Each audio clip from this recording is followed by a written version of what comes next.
Hi guys! Welcome back again to my YouTube channel. It's me again, KTB. Ngayon guys, ituturo ko sa inyo kung papaano tayo magtatanggal ng watermark sa ating TikTok app para pwede natin siyang i-upload sa ating mga Reels at ating mga YouTube account na hindi tayo nakaka-copyright. Pero bago po ako mag-start, please subscribe my YouTube channel sa mga hindi pa po nakasubscribe and click the notification bell para updated po kayo sa mga video pa na i-upload ko. Huwag na rin po kalimutan i-like and share ang aking mga videos.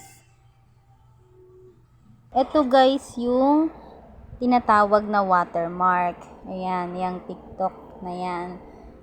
Kailangan natin yan tanggalin para pwede natin siyang i-upload sa ating YouTube o mga Reels. Para matanggal natin yan, kailangan natin punta muna tayo sa ating TikTok app. Ayan. Click natin itong share. Then, click natin itong copy link. Yan, nakopy na natin siya. Pupunta tayo ngayon sa ating Google. Search natin yung snaptik.com. Search. Ayan. Yan, TikTok downloader, download video TikTok without watermark. Click lang natin yan guys. Then, mapupunta tayo dyan. Paste lang natin dito yung kinapi nating link sa TikTok. Then, click natin itong download. Then, scroll down lang natin siya. Then, click ulit natin itong download server 2. Then, X natin to. X natin itong sa may taas.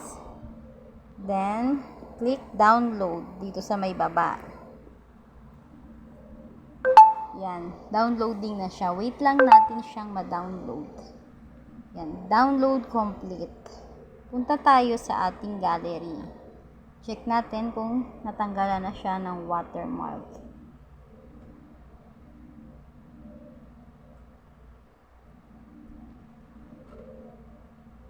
Ayan.